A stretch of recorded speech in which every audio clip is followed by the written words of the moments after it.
Hello friends, मैं हूं doctor Surbhi Madan, infectious disease specialist Ahmedabad से। आज हम बात करेंगे एक ऐसी बीमारी के बारे में जो हमारे कंट्री में बहुत ही सामान्यतया देखने मिलती है, बहुत ही कॉमन बीमारी है, जिसका नाम है ट्यूबरक्यूलोसिस, टीबी। टीबी जिस जंतु से फैलता है उसका नाम है माइकोबैक्टीरियम ट्यूबरक्यूलोसिस। ये जंतु दूसरे बैक्टीरिया से अलग होता है और इसी की वजह से इसकी जो डायग्नोसिस है, ट्रीटमेंट है और ड्यूरेशन ऑफ ट्रीटमेंट है, यानी दवाइयों का जो दवाइयाँ दी जाती हैं, जिस प्रमाण में दवाइयाँ खानी पड़ती हैं और लंबा इलाज चलता है इस बीमारी का। ये बीमारी कैसे फैलती है पहले ये जानते हैं। टीबी के जंतु एक इंसान से दूसरे इंसान में श्वास के मार्ग से प्रवेश करते हैं, जिसे हम रेस्पिरेटरी रूट बोलते हैं।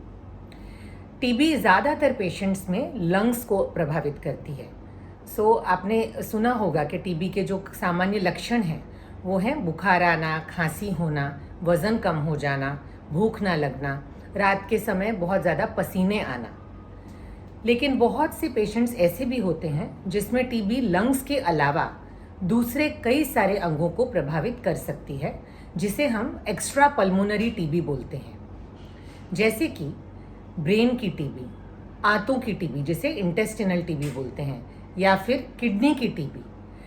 टीबी एक्चुअली बॉडी के किसी भी अंग को प्रभावित कर सकती है। इनफैक्ट हमने ऐसे भी पेशेंट्स देखे हैं जिनमें हार्ट की टीबी पाई जाती है, प्लूरल इफ्यूजन होता है, टीबी की वजह से गांठें होती हैं। ऐसी टीबी जो एक्स्ट्रा पल्मोनरी टीबी होती है वो पेशेंट से दूसरे पेशेंट्स में, दूसरे इंसानों में नहीं फैलती है। अब हम बात करते हैं टाइप्स ऑफ टीबी के बारे में। यूजुअली टीबी जो है वो दो तरह की होती है, सेंसिटिव टीबी और रेजिस्टेंट टीबी। सेंसिटिव टीबी यानी सामान्यतया पे जो दवाइयाँ यूज़ की जाती हैं टीबी के ट्रीटमेंट में, जैसे कि रिफैम्पिसिन, आइसोनियाजिड, पायरेजिनामाइड और इथैम्ब्यूटॉल। ये चारों दवाइयों से जब टीबी के जंतु सेंसिटिव होते हैं, यानी कि ये दवाइयों का असर उस जंतु पे होता है, तो उसे हम सेंसिटिव टीबी कहते हैं। इसके अलावा जो दूसरी एक प्रकार की टीबी है वो है रेजिस्टेंट टीबी, यानी ये चारों दवाइयाँ काम नहीं करती हैं उस प्रकार के टीबी में। उस टाइम पे हमें दवाइयाँ जो यूज़ करनी पड़ती हैं वो कुछ ऐसी दवाइयाँ हैं जो हम बिना टेस्टिंग के यूज़ नहीं कर सकते। भारी दवाइयाँ बोलते हैं उन्हें, यानी कि सेकेंड लाइन ट्रीटमेंट, जिनका कॉस्ट भी ज़्यादा होता है और जिनके साइड इफ़ेक्ट्स भी हमें बहुत क्लोजली मॉनिटर करने पड़ते हैं। और रेजिस्टेंट टीबी में ड्यूरेशन ऑफ ट्रीटमेंट भी लंबा होता है। यूजुअली हम सेंसिटिव टीबी जब होता है तो उसमें 6 महीने से 1 साल तक की ट्रीटमेंट होती है, डिपेंडिंग ऑन किस अंग को प्रभावित किया है टीबी ने।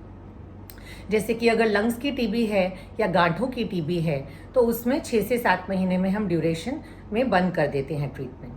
लेकिन अगर मान लीजिए टीबी ने ब्रेन को प्रभावित किया है या हार्ट को प्रभावित किया है या स्पाइन की टीबी है या हड्डियों की टीबी है, बोन्स एंड जॉइंट्स की टीबी है, तो इन सभी केसेस में टीबी की जो ड्यूरेशन ऑफ ट्रीटमेंट है वो कम से कम 1 साल तक रहती है।